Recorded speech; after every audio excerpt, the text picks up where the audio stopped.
Hello dear students, you are most welcome to my YouTube channel Sankalp English Classes. This is KB Shukla. Dear students, आज की इस video में लेकर आया हूँ यूपी बोर्ड 12th क्लास का poetry का 3rd chapter on his blindness, जिसे जॉन मिल्टन ने कंपोज किया है। इसके पहले कि मैं पोएम को पढ़ाना शुरू करूँ, मेरा हम्बल रिक्वेस्ट, जो व्यूअर्स मेरे चैनल पर नए हैं वे चैनल को सब्सक्राइब करना ना भूलें। साथ साथ वीडियो को देखने के बाद ज़्यादा से ज़्यादा लाइक करें, शेयर करें और बेल आइकन को हिट कर दें ताकि हमारे सभी वीडियो अब तक टाइमली अपडेट होते रहें। आइए टेक्स्ट पर चलते हैं। जॉन मिल्टन इसमें क्या लिखते हैं, पहले हम पोएम का थीम देख लेते हैं। ये 14 लाइन की पोएम है। 14 लाइन की पोएम को हम सॉनेट भी कहते हैं। प्रस्तुत कविता में जॉन मिल्टन ने ईश्वर से अपने अंधेपन की शिकायत किया है, क्योंकि उसकी उम्र के आधी उम्र के समय से पहले वह अंधा हो गया था और अपने अंदर छिपी हुई प्रतिभा का, जो उसके अंदर स्किल्स थी, उस स्किल का वो उपयोग नहीं कर पा रहा था। अर्थात वह ईश्वर से शिकायत कर रहा था, लेकिन जब उसे बाद में ज्ञात हुआ कि नहीं, हमें ईश्वर से कोई शिकायत नहीं है, ईश्वर सर्वशक्तिमान है, जो करता है अच्छा करता है। और फिर उसने अपनी गलती का एहसास किया और ईश्वर से क्षमा मांगा। आइए पोएम पर चलते हैं। कवि कहता है, when I considered how my light is spent, जब मैं सोचता हूँ हाउ कैसे माई लाइट इज स्पेंट, मेरी आंख की रोशनी चली गई। Ere half my days in this dark world and wide and that one talent which he death to hide. Ere half my days, मेरी उम्र से पहले, मेरी आधी उम्र से भी पहले, इस बड़े विस्तृत और अंधेरे संसार में, यानी मैं अंधा हो गया, मैं अंधा हो गया, मेरी आंख की रोशनी चली गई, तो समझ लीजिए मेरे लिए संसार अंधेरे से भरा हुआ है। यहाँ पर कवि अपना दुख प्रकट करता है कि व्हेन आई कंसीडर, जब मैं सोचता हूँ कि मेरे आंख की रोशनी कैसे चली गई, मेरे हाफ माई डेज, और वो भी मेरे उम्र के आधे समय से पहले, इन दिस डार्क, इस अंधेरे, वर्ल्ड एंड वाइड, जो संसार है, इतने विस्तृत संसार में, इतनी विस्तृत दुनिया में, इतने बड़े संसार में मेरे लिए अंधेरापन ही है और कुछ नहीं है। अर्थात मेरी रोशनी जाने से पूरा संसार मेरे लिए अंधेरा हो गया है। एंड दैट वन टैलेंट, और एकमात्र प्रतिभा, which is death to hide, जिसे मैं छिपाता हूँ तो वह मृत्यु के समान है। Lord with me useless, though my soul more bent to serve therewith my maker and present.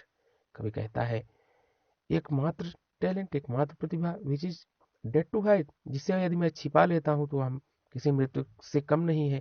Lord with me useless, और मेरे पास पड़ी हुई है, यूजलेस, बिल्कुल अर्थहीन, जिसका कोई उपयोग नहीं है। दो माई साउल मोर बेंट, और मेरी आत्मा बहुत ज्यादा तत्पर है, बहुत झुकी हुई है, टू सर्व देयर विथ, उसी से सेवा करने के लिए। अर्थात कवि सेवा क्या कर सकता है, कवि है तो वह कविता लिख सकता है, कविता कर सकता है, और वही कविता करना ही उसके लिए ईश्वर की सेवा होगी।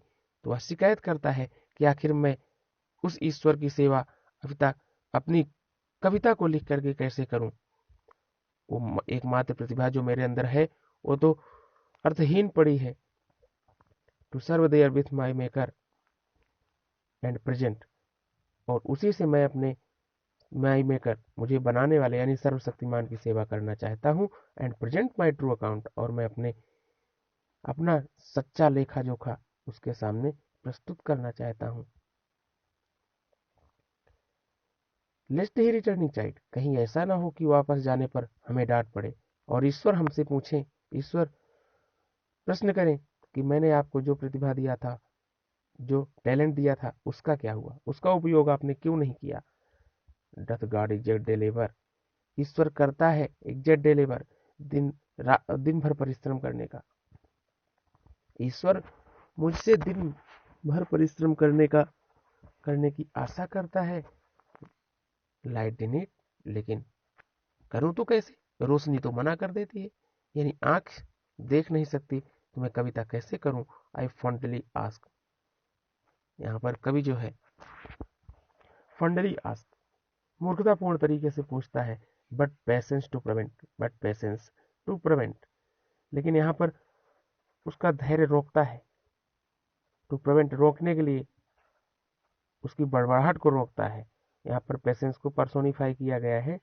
जब कभी ऐसा पूछता है तो उसका जो धैर्य है वो उसकी बड़बड़ाहट को रोकने का प्रयत्न करता है। एक बार फिर से सारांश देखते हैं, फिर से अर्थ देखते हैं सभी पंक्तियों का।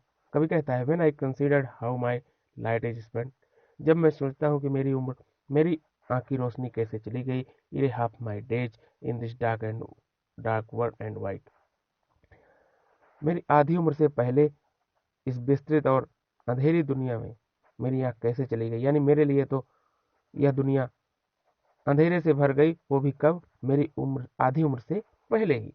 एंड दैट वन टैलेंट, और एकमात्र प्रतिभा, which is death to hide, एकमात्र प्रतिभा जो मेरे अंदर है वो भी, उसको भी छिपाना मेरे लिए मृत्यु के समान है। लॉर्ड विथ मी यूजलेस, और वह मेरे पास पड़ी हुई है बिल्कुल अर्थहीन, जिसका कोई उपयोग नहीं है। दो माई सोल मोर बेंट, यह जबकि मेरी आत्मा बहुत ही तत्पर है, टू सर्व द अर्थ, उसकी सेवा करने के लिए, जिससे उसकी सेवा कर सकूं, उससे सेवा कर सकूं, माय मेकर, मुझे बनाने वाले के लिए, यानी ईश्वर की मैं सेवा कर सकूं। And present my true account, और मैं अपने खाते का सही लेखा जोखा, यानी अपने किए गए अच्छे बुरे कर्मों का सही लेखा जोखा उसके सामने प्रस्तुत कर सकूं, अपनी प्रतिभा के द्वारा अपने कर्मों का सही लेखा जोखा प्रस्तुत कर सकूं। लिस्ट ही रिटर्निंग साइट, कहीं ऐसा ना हो कि मुझे वापस जाने पर डांट पड़े और ईश्वर मुझसे पूछे कि वह जो एकमात्र टैलेंट था, एकमात्र प्रतिभा थी, उसका उपयोग आपने क्यों नहीं किया। Doth God exact deliver, doth means does, ईश्वर करता है एग्जैक्ट डिलीवर, दिन भर परिश्रम करने की आशा, ईश्वर हमसे दिन भर परिश्रम करने की आशा करता है। लाइट इन इट, परंतु करूं तो कैसे, जो रोशनी है वो मना करती है।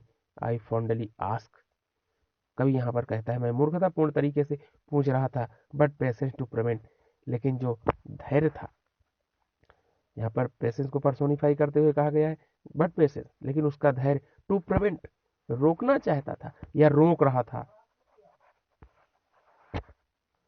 दैट मर्मर सोन रिप्लाइज, उसकी बड़बड़ाहट को सोन यानी जल्द ही रोकना चाहता था, यानी उसको जवाब देना चाहता था। जो बड़बड़ा रहा था मन में, उसका जो धैर्य था उसको, उसकी बड़बड़ाहट को रोकना चाहता था और रिप्लाई उत्तर देना चाहता था। क्या, God doth not need, does not need, यानी डथ का तात्पर्य does, God does not need, ईश्वर को किसी भी चीज की आवश्यकता नहीं है।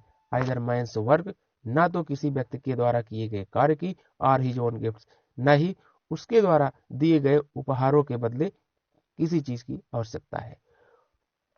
कवि कहता है, who best bear his mild yoke, योग का तात्पर्य जुए से होता है, जो बैल को हाँकते समय उसके गले में पहनाया जाता है। यहाँ पर कवि स्पष्ट करना चाहता है, हु बेस्ट बियर, जो अच्छे से सहते हैं, खुशी से सहते हैं, हिज माइल्ड योग, उसके द्वारा गले में पहनाए गए जुए से। अब इसका तात्पर्य यह हुआ कि जो ईश्वर मनुष्य के गले में डालता है और जो मनुष्य उसका खुशी मन से सहन करता है, दे सर्व हिम बेस्ट, बिना ऐसा व्यक्ति जो ईश्वर द्वारा प्रदत्त अपने गले में उस जुए को, यानी जो भी सुख दुख है उसके द्वारा प्रदान किया गया है, दे सर्व हिम बेस्ट, और उसको वे सहते हैं, कोई शिकायत नहीं करते। दे सर्व हिम बेस्ट, वही उसकी सच्ची सेवा करते हैं। कभी यहाँ पर कहता है, हिज स्टेट इज किंगली, और उसकी जो अवस्था है वो राजसी होती है। यहाँ पर कवि स्पष्ट कर दिया कि ईश्वर से किसी को शिकायत नहीं करनी चाहिए। गॉड डथ नॉट नीड, ईश्वर को किसी चीज की आवश्यकता नहीं है। आइदर मैन्स वर्क, ना किसी व्यक्ति की काम की जरूरत है, और हिज ओन गिफ्ट, ना उसे अपने द्वारा प्रदत्त प्रकृति प्रदत्त जो चीजें हैं उसके बदले में किसी चीज की आवश्यकता है। Who best bear his mild yoke, they serve him best, वही लोग ईश्वर की सच्ची सेवा करते हैं। जो ईश्वर द्वारा दिए गए गले में जुए को, अर्थात जो उसके ऊपर ईश्वर ने दिया है, जो उसको सही से सहते हैं, वही उसकी सच्ची सेवा करते हैं। जो बिना शिकायत के, शिकवा शिकायत के ईश्वर द्वारा दिए गए सभी परिस्थितियों का सामना करते हैं। हिज स्टेट किंगली, और ऐसा व्यक्ति जो होता है उसकी अवस्था राजसी होती है। 1000 and at his bidding speed, हजारों देवदूत दौड़ते रहते हैं निरंतर बिना आराम किए हुए। एंड पोस्ट ओवर लैंड, जमीन के ऊपर। एंड ओशियन विदाउट, और जल में, यानी जल थल में प्रत्येक जगह हजारों देवदूत उनकी सेवा में लगे रहते हैं। तो फिर उन्हें किसी मनुष्य द्वारा किए गए कार्यों की क्या जरूरत पड़ेगी। They also serve who only stand and wait,